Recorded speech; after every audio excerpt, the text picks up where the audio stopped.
काय बाई, काय हवंय? काही नकोय, मस्त वास आला, म्हटलं काय करताय बघ.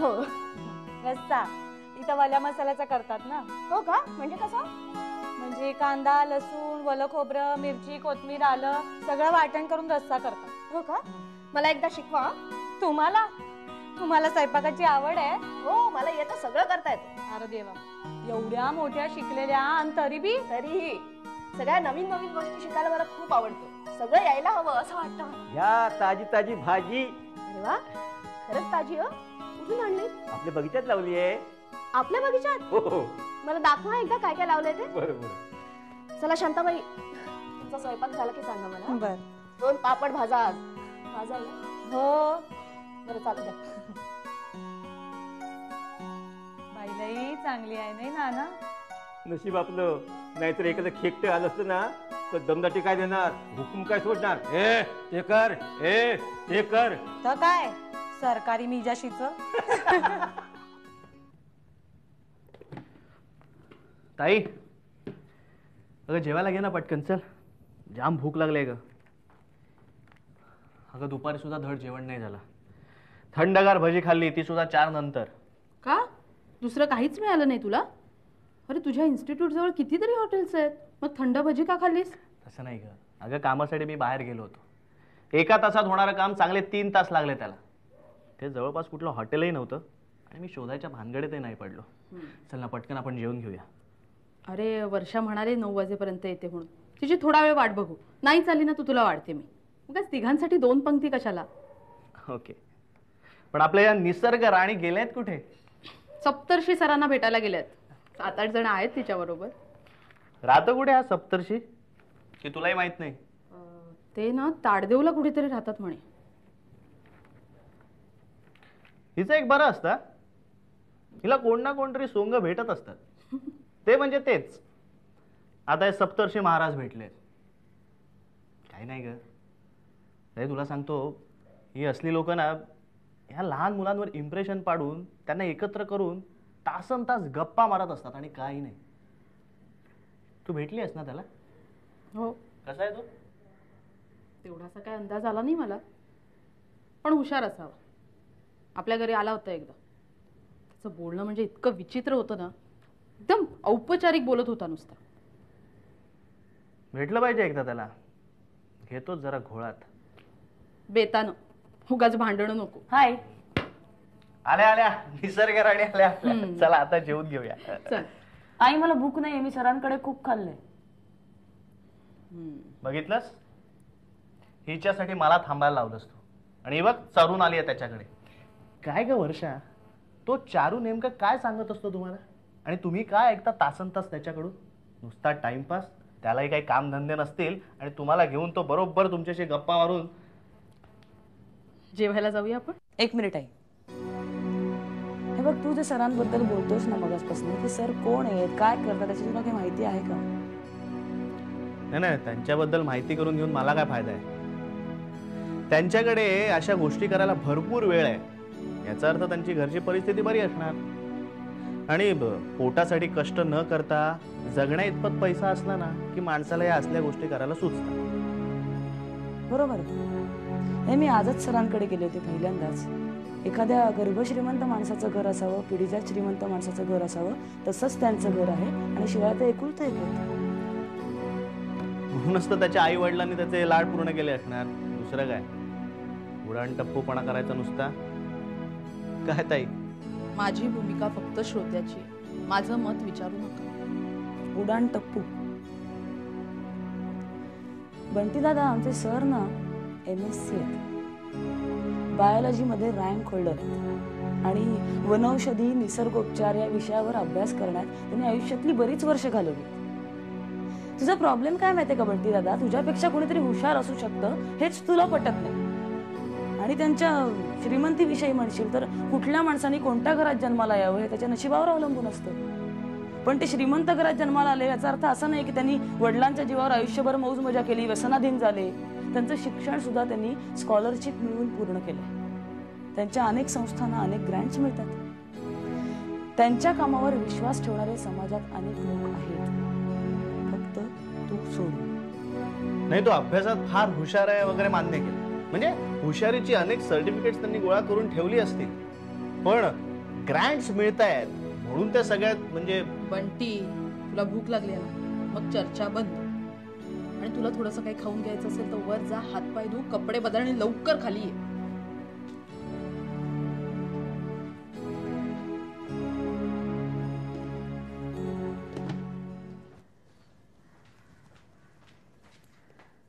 काय म्हणाली, जेवणार का नाही? ते काय माहित नाही, मला असं खुन्नस देऊन निघून गेली. कशाला इतकं तिला बोलतोस तू? अगं ताई, हे ग्रँट्स मिळवणं किंवा जी लोक ग्रँट्स देतात ते कशाला देतात हे काय तुला माहित नाहीये? अरे या सगळ्या गोष्टी खऱ्या असल्या तरी बोलल्याच पाहिजे, असा काही नियम आहे का? हो, तेही खरंच आहे म्हणा. चला जेवून घेऊया आपण, कारण भूक लागणं हा एक निसर्ग नियम आहे. मला कळतं तुला खूप भूक लागली. आले.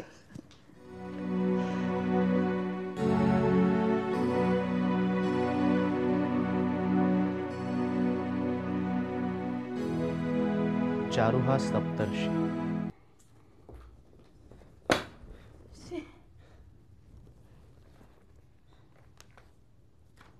काय ग, काय झालं एवढं चिडायला? मला एकही प्रश्न विचारू नकोस. माझं प्रचंड डोकं फिरलेलं आहे. मोहिनी कुठं आहे? पण एवढी पर्स आपटायला आणि तुझं डोकं फिरायला झालंय तरी काय? अरे एकही काम मी ठरवल्याप्रमाणे झालं नाही तर नाही का डोकं फिरणार कुणाचं? आता हे कर्वे, त्यांना आपल्या रजिस्ट्रेशनचे आणि हवी असलेल्या लायसन्सचे फॉर्म घेऊन मी ऑफिसला पाठवलं होतं, तर तेही त्यांच्याने होईनात. आणि यात न जमण्यासारखं काय? अरे मग मी तेच तर म्हणतेय. कर्व्यांना विचारलं तर ते म्हणतात एकदा माणूस पाठवला होता तर फॉर्म संपले होते, दुसऱ्यांदा पाठवला तर तो फॉर्म देणारा माणूस तिकडे नव्हता, तिसऱ्यांदा पाठवलं तर त्याच्याकडे हवे असलेले पैसे नव्हते. याला काय अर्थ आहे का? पण यात कर्व्यांचा काय दोष आहे तू मला सांग.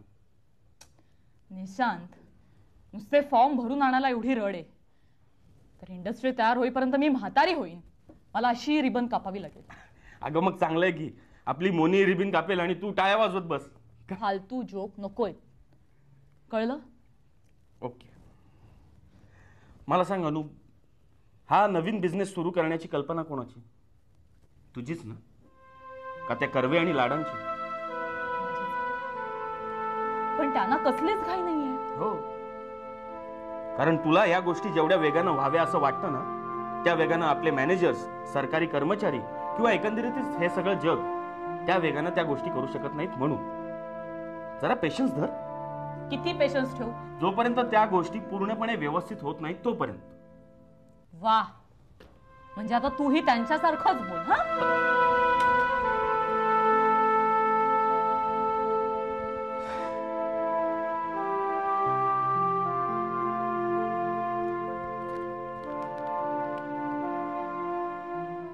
तुमच्या आईला ICUतून रूममध्ये हलवलंय ना? हलवणार आहेत, त्याची तयारी चालू आहे. तुम्ही आलाय तसं कळलं म्हणून आम्ही भेटायला आलो तुम्हाला. बोला ना. खरं तर आम्ही आपले आभार मानण्यासाठी आलो. हो, आभार माझे कसले मानताय? आभार त्या परमेश्वराचे माना, ज्यानं जोशी मॅडमना वाचवलं. अहो पण डॉक्टर, ऑपरेशन तुम्हीच केलं ना? हो, माझे फक्त हात होते. त्याच्या मागची प्रेरणा त्याची आहे. मी निमित्त मात्र. असं कसं म्हणता डॉक्टर? तुमचा देवावर एवढा विश्वास आहे? प्रत्येक वेळेस तुमचा संबंध विज्ञानाशी येऊन सुद्धा तुम्ही... मी ऑपरेशन करताना जसं माझ्या हातामध्ये इन्स्ट्रुमेंट असतं, तसं त्यावेळेला परमेश्वराच्या हातातलं मी एक इन्स्ट्रुमेंट असतो, एवढंच, बाकी काही नाही. विद्या विनयेने शोभते असं आई नेहमी सांगते, त्याचा अर्थ आज मला कळला. Thank you doctor, thank you very much. तुम्हालाही आणि परमेश्वरालाही. डॉक्टर, आता थोडं व्यवहाराबद्दल. म्हणजे काय, पैशाबद्दल? नाही, त्याची काळजी तुम्ही करू नका. हो, ऑपरेशन झालं, आज तिला ICU मधून तुम्ही बाहेर आणणार आहात आणि आम्ही तुम्हाला काहीच पेमेंट केलं नाही, म्हणजे हार्डली 5,000च डिपॉझिट भरलंय. हे बघा, ती जशी तुमची आई आहे तशाच त्या माझ्या मॅडम आहेत, ते बघू नंतर. नाही, पण आम्ही ऐकलं होतं की तुम्ही सगळे पैसे घेतल्याशिवाय ऑपरेशन करत नाही. तुम्ही आधी आईजवळ जा बघू, नाहीतर या वेळाचे पैसे मी लावे ना. नाही ना सर, लोकांना हे समजतच नाही आणि समजलं तरी पटत नाही. आणि आपण त्यांना समजवायला गेलं तर आपल्यालाच मूर्खात काढतात लोक. अशा वेळी आपण शांत राहायचं. नाही जमत एखाद्याला शांत राहायला आणि माझं डोकं भडकतं. त्यांनी काय होणार आहे? हं? आपला मुद्दा आपल्याला व्यवस्थितपणे समोरच्याला पटवून देता येणार आहे. सर, सगळ्यात महत्वाचा मुद्दा असा आहे की आपण लोकांना जे समजवायला जातो ना त्यात लोकांना इंटरेस्टच नसतो. एक्झॅक्टली. आणि म्हणूनच हे काम अवघड आहे. हे बघ वर्षा, माणूस हा खूप स्वार्थी प्राणी आहे. या त्याच्या स्वार्थापोटी तो निसर्गाला हवं तसं ओरबाडून घेतो. असं करत असताना आपण स्वतःच्या पायावर धोंडा पाडून घेतो हे सुद्धा त्या गाढवाला कळत नाही. बेशुमार जंगलतोड करत राहतो.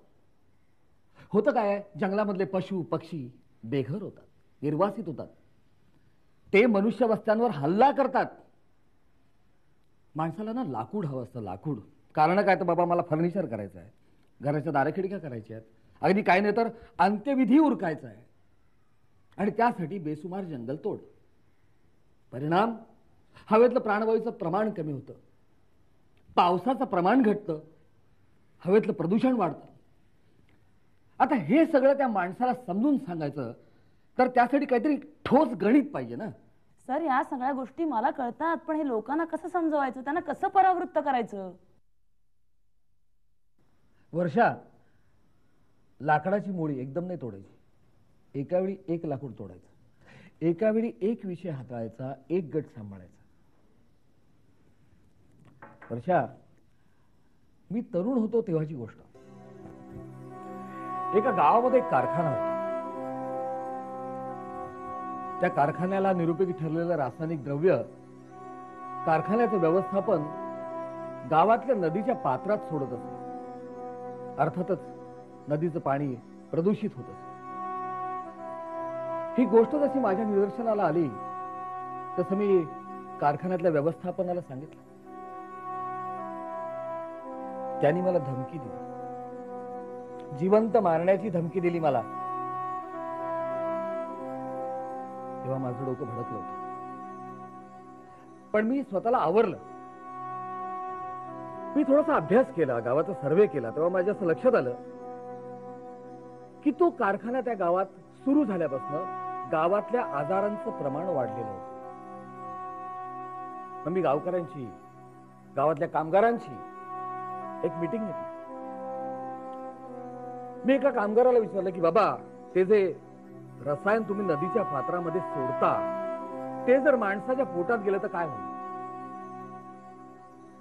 तो म्हणाला की साहेब, 2 चमचे जरी पोटात गेलं तरी माणसाचा जीव जाईल. मी म्हटलं, त्या नदीचं प्रदूषित पाणी आपल्या पोटात गेलं तर मग काय होईल? तशी एका कामगाराची बायको मला म्हणाली, साहेब आपण रोज थोडं थोडं मरू. आणि त्यांना पटलं? एकदम नाही पटलं. पटवून द्यावं लागलं. पण पटलं ते मात्र कामगारांच्या बायकांना. त्या बायकांनी एक युक्ती केली. त्यांनी कारखान्याच्या गेट समोर धरणं धरलं. त्यांची मागणी एकच होती, ते रसायन नदीच्या पात्रामध्ये सोडायचं नाही. आणि तसं जर व्यवस्थापनाने केलं नाही तर कारखान्यातला तयार मालाचा एकही ट्रक कारखान्याच्या दरवाजाच्या बाहेर पडणार नाही, की एकही कामगार कामावर येणार नाही. पण मग त्या बायकांना त्रास नाही दिला? व्यवस्थापनानं सगळे प्रयत्न केले. धाक, दडपशाही, दमबाजी सगळं केलं, पण त्या बायका बदल्या. अखेर व्यवस्थापनाला नमतं घ्यावं लागलं. तत्पूर्वी व्यवस्थापनानं समजूत काढण्यासाठी मला बोलावूनही घेतलं. पण मी तेव्हा तिथं होतो कुठे? मी केव्हाच निघून गेलो. का सर? पण हे सगळं तुम्ही केलं, हे व्यवस्थापनाला कळायला हवं होतं. वर्षा, लोकांमध्ये जागृती करणं याच्यामध्ये मला रस होता. माझं क्रेडिट घेण्यामध्ये मला कसलंही स्वारस्य नव्हतं. ओके, चल येतो मी.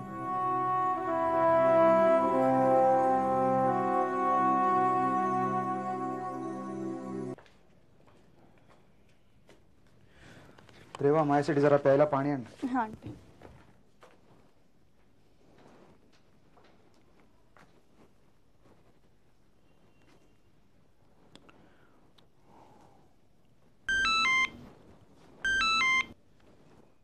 हॅलो, भूषण प्रधान.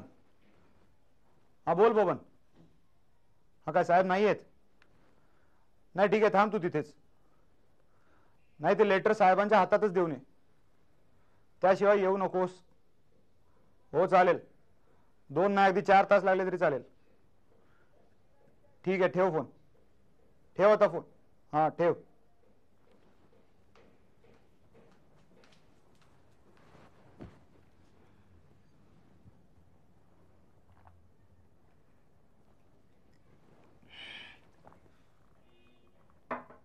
थँक्स. रेवा, आबा काय करतात? झोपलेत. जरा बस. काही झालंय का? नाही जरा बस, मला तुझ्याशी महत्वाचं बोलायचं. बस.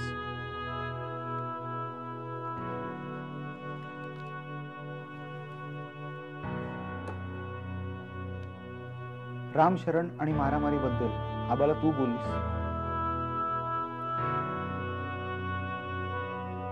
हो, म्हणजे कारण मला भीती वाटली होती. भीती? कसली भीती वाटली तुला? मारामारी झाली आणि तुम्हाला त्यात लागलं तर? हे बघ रेवा, तसं काहीही होत नाही. आणि तशीच जर वेळ आली ना तर आम्हीच त्यांना चोपून परत पाठवू. मग पोलिसांनी तुम्हाला पकडलं तर? तरी भीती वाटतेच ना. तुम्हाला कदाचित राग आला असेल मी आबांना सांगितलं म्हणून, पण मला वाटलं की तुम्ही काय वाटलं तुला? पण मला वाटलं की तुम्ही फक्त त्यांचंच ऐकाल. अच्छा, म्हणून तू जाऊन सगळं आबांना सांगून टाकलंस. म्हणजे त्यांनी मला रागवावं, ओरडावं म्हणून तू चुगली केलीस. मी चुगली नाही केली हो, काळजी वाटते म्हणून सांगितलं. तुला कशाला वाटते माझी काळजी? कशाला काय वाटते काळजी? कसं समजू हिला? हे बघ रेवा, मी सांगतोय ते शांतपणे ऐक.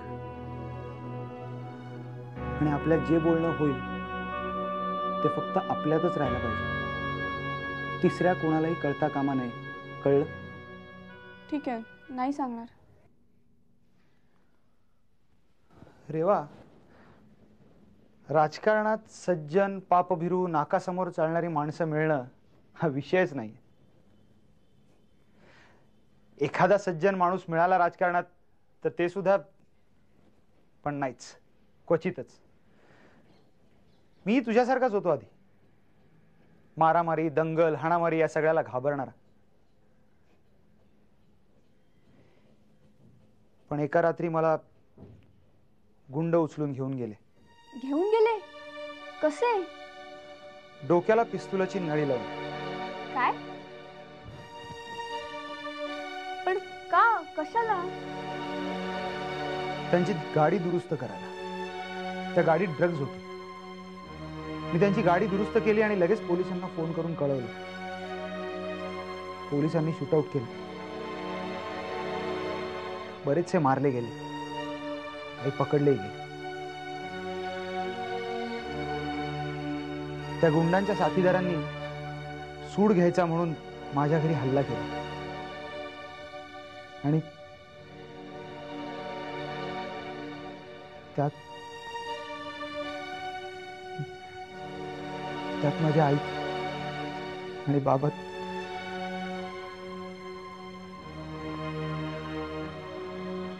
मलाही गोळी लागली हाताला. मी कोसळलो. त्यांना वाटलं मेला म्हणून ते तिथून निघून गेले.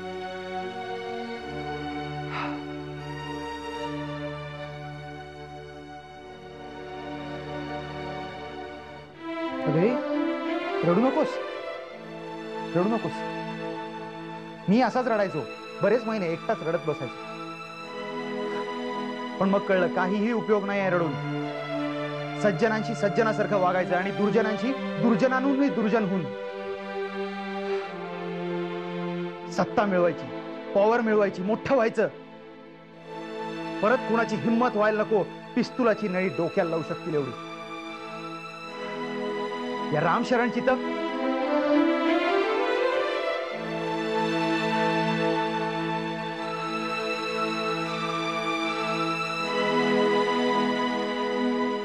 काळजी करू नकोस.